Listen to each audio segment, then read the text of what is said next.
আসসালামু আলাইকুম রহমতুল্লাহি ওবারাকাতুহ। এন্ডোক্রাইন সিস্টেম, হরমোন ও অটিজম, এটা নিয়ে আজকে কথা বলবো। বিশেষ করে যাদের শিশুরা অলরেডি 10+ হয়ে গেছে বা 10-এর কাছাকাছি বা বয়ঃসন্ধিকালের মধ্যে আছে, বা বয়ঃসন্ধিকাল পার করতেছে, এই ধরনের শিশুদের প্যারেন্টসদের জন্য আজকের এই সেশনটা খুবই গুরুত্বপূর্ণ।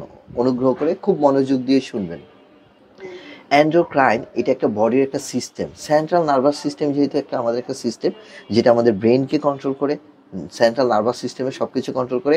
অ্যান্ড্রোক্রাইন এটা আমাদের সিস্টেম। এই সিস্টেমটা সম্পর্কে যদি আপনি না জানেন, তাহলে কিন্তু আপনি বুঝবেন না আপনি আপনার শিশুর কী ধরনের সমস্যার সম্মুখীন হতে চলছে সামনে, বা অলরেডি সম্মুখীন হচ্ছে, অলরেডি এর ভিতরে আছে।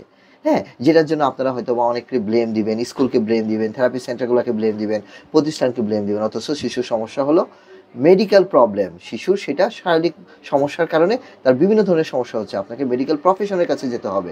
তাহলে আজকে জানবো অ্যান্ড্রোক্রাইন সিস্টেমটা কি, হরমোনাল চেঞ্জ কী কী ধরনের হতে পারে, অটিজম শিশুর সাথে তার সম্পর্কটাই কী।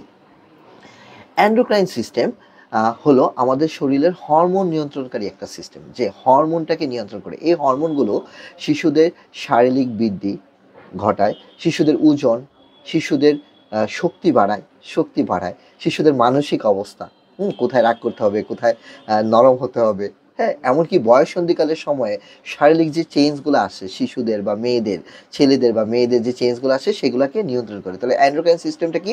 শরীরের ওজন বাড়ায়, শারীরিক বৃদ্ধি, শরীরের ওজন, তারপরে আমার শক্তি, আমার যে ঘুম, হ্যাঁ, তারপর মানসিক অবস্থা, এমনকি আমাদের যে বয়ঃসন্ধিকাল সময়ে যে শরীরে যে চেঞ্জগুলো আসে, পরিবর্তনগুলো আসে, সেগুলো কিন্তু এই অ্যান্ড্রোক্রাইন সিস্টেম দ্বারা নিয়ন্ত্রিত হয়ে থাকে। আমাদের হরমোন আমাদের শরীরের ভিতরে একটা কন্ট্রোল, একটা মেসেজ, যা শরীরকে সঠিকভাবে কাজ করতে সাহায্য করে। এটা একটা কন্ট্রোল মেসেজ দেয়, শরীরের সব কিছুকে সে সঠিকভাবে নিয়ন্ত্রণ করে। এই যে আমরা খাবার খাচ্ছি, অ্যান্ডোক্রাইন সিস্টেমের কাজ হলো এটাকে সুন্দরভাবে নিয়ে শরীরের বৃদ্ধি করার জন্য, শরীরকে শক্তিশালী করার যে কাজগুলো, এগুলো কিন্তু অ্যান্ডোক্রাইন সিস্টেমের কাজ। আমাদের মেন্টাল অবস্থার যে উন্নয়নটা, এটা কিন্তু অ্যান্ডোক্রাইন সিস্টেমের কাজ। এই যে ব্যাপারগুলো, কিছু অটিজম শিশুর ক্ষেত্রে দেখা গেছে যে প্রত্যাশিত সময়ের আগেই বয়ঃসন্ধিকাল সময়টা শুরু হয়ে যায়, যেটাকে প্রিকোসিয়াস পিউবার্টি বলা হয়। তো এই প্রিকোসিয়াস পিউবার্টি, যেটা মেয়েদের ক্ষেত্রে যদি সেটা 8 বছরের আগে শুরু হয়ে যায়, অথবা ছেলেদের ক্ষেত্রে যদি সেটা 9 বছরের আগেই যদি বয়ঃসন্ধিকালের লক্ষণগুলো ফুটে ওঠে, তখন কিন্তু সেটা অনেক অস্বাভাবিক হয়ে যায়। কিছু বাচ্চার ক্ষেত্রে কিন্তু এটা এই সময়ের মধ্যে হয়ে যায়। এবং অটিজম এবং পিউবার্টির ক্ষেত্রে যে চ্যালেঞ্জটা, অটিজম যেহেতু নিজেই একটা জটিল একটা ব্রেন ডিসঅর্ডার, এর সাথে যখন বয়ঃসন্ধির যে হরমোনজনিত পরিবর্তনগুলো যুক্ত হয়, হ্যাঁ, তখন কিন্তু শিশুর জন্য এটা খুবই চ্যালেঞ্জিং হয়ে যায় এটা নিয়ে কাজ করাটা। শিশুর আচরণে সবসময় অস্থিরতা চলে আসে, শিশু সবাইকে হিট করতে থাকে, এটা সেটা ভাঙচুর করতে থাকে, কারণে অকারণে বিভিন্ন ধরনের মুভমেন্টগুলো করতে থাকে। কারণ সে নিতে পারতেছে না তার শরীরের ভিতরে যে পরিবর্তনগুলো হচ্ছে, দৈহিক পরিবর্তনগুলো হচ্ছে, সে কাউকে বলতে পারতেছে না। হ্যাঁ, আবেগের ওঠানামা করতেছে, আপসাইড ডাউন, হঠাৎ ভালো, হঠাৎ খারাপ, হঠাৎ রাগারাগি করতেছে। হ্যাঁ, ক্লাসে আগে অনেক ভালো ছিল, এখন ক্লাসে মনোযোগ দিতে পারতেছে না, বাসায় অস্থিরতা করতেছে, কথায় কথায় জিনিসপত্র ছুঁড়ে ফেলতেছে বা আমাকে মারার চেষ্টা করতেছে। সামাজিক যে দক্ষতাগুলো আগে ছিল সেগুলোও তার নষ্ট হয়ে যাচ্ছে, রাগ, ক্ষোভ এগুলা বেড়ে যেতে পারে।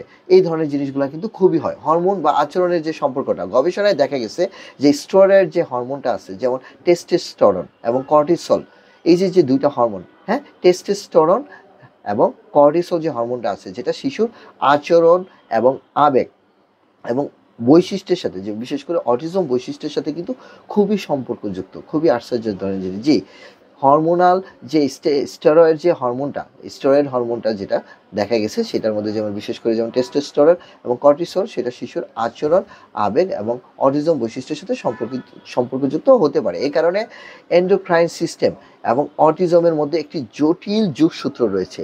এন্ডোক্রাইন যে সিস্টেমটা আছে আমাদের বডির, এবং অটিজমের মধ্যে একটা যোগসূত্র এখানে কিন্তু আছে।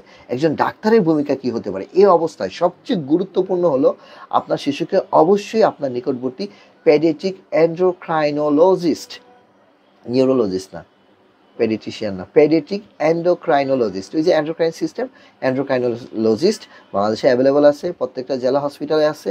আপনি বিভাগীয় হসপিটালগুলোতে খুঁজে দেখতে পারেন, মেডিকেল কলেজগুলোতে, বিভিন্ন চেম্বার ক্লিনিকে পেডিয়াট্রিক যারা আছে তাদেরকে, তাদের পরামর্শ নেবেন, তাদের কাছে যাবেন।